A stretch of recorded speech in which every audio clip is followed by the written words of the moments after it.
আমার সোনার বাংলায় বৈষম্যের ঠাঁই নাই। এই স্লোগানে সরকার পতন ঘটবে কল্পনাই করতে পারেনি কেউ। ২৪-এর কোটা সংস্কার আন্দোলন জুলাইয়ের শুরুতে কাঁপিয়ে তুলে রাজপথ। তৎকালীন হাসিনা সরকার প্রথম দিকে বিষয়টি গুরুত্ব দেয়নি। পরবর্তীতে গণ অভ্যুত্থানের রূপ নেয় ছাত্র আন্দোলন। ৩৬ দিনের বিভীষিকাময় বিপ্লবে বিদায় ঘণ্টা বাজে হাসিনার। ১৫ বছরের সাম্রাজ্য রেখে পালিয়ে যান ভারতে। শেখ হাসিনা পলায়নের পর ডক্টর মোহাম্মদ ইউনূসের নেতৃত্বে গঠিত হয় অন্তর্বর্তী সরকার। নতুন সরকারের শপথ নেয় ৩ সদস্যের ছাত্র প্রতিনিধি। ২৮ ফেব্রুয়ারি এনসিপির আত্মপ্রকাশ ঘটায় উপদেষ্টার পদ ছাড়েন নাহিদ ইসলাম। দলটির আহ্বায়কের দায়িত্ব পান তিনি। আসিফ আহমেদ, সজীব ভুঁইয়া ও মাহফুজ আলম রয়েছেন সরকারের গুরুত্বপূর্ণ মন্ত্রণালয়ের দায়িত্বে। জুলাই আন্দোলনের ১ বছর পূর্ণ হলো, কিন্তু অপরিবর্তিত কাঠামোতে বহাল পুরনো ব্যবস্থা। বিশ্লেষকরা বলছেন, প্রভাব বিস্তার, ক্ষমতার অপব্যবহারের রাজনীতি, দুর্নীতি, চাকরি কিংবা বিশ্ববিদ্যালয় ভর্তিতে বন্ধ হয়নি বিশেষ সুবিধা। এমনকি জুলাইকে মানি মেকিং মেশিন হিসেবে ব্যবহার করা হচ্ছে, যার সাথে জড়িত খোদ বৈষম্য বিরোধী ছাত্র আন্দোলনে নেতৃত্ব দেয়া ব্যক্তিরা।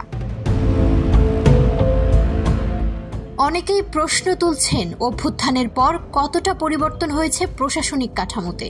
জনসাধারণ যানজটে বসে থাকেন আগের মতোই, অথচ বিশেষ প্রটোকলে ভিআইপিদের চলে যেতে দেখা যায়। পাসপোর্ট অফিসে ভোগান্তি, আঞ্চলিক কার্যালয়গুলোতে হয়নি তেমন কোনো পরিবর্তন। বিআরটিএতে আটকে আছে প্রায় ৭ লাখেরও বেশি ড্রাইভিং লাইসেন্স। একই চিত্র সেবা প্রতিষ্ঠান ও বিমানবন্দরে। রাজনৈতিক পর্যবেক্ষকরা বলছেন, আওয়ামী আমলের যেই আমলাতন্ত্র, ভিআইপি কালচার রয়ে গেছে পদগুলোতে। দলীয়করণ, স্বজনপ্রীতি, দুর্নীতির কোনো পরিবর্তন হয়নি। এখনও এক টেবিল থেকে আরেক টেবিলে ফাইল পাঠানো, বদলি কিংবা নিয়োগ নিয়ে চলছে তদবির বাণিজ্য। রাজনৈতিক দলগুলোর সাথে সুসম্পর্ক তৈরি করতে পারেননি নতুন সরকার। বৈষম্য বিরোধী ব্যানারে আন্দোলন হলেও তাদের মধ্যেই সবার আগে বৈষম্য দেখা গিয়েছে।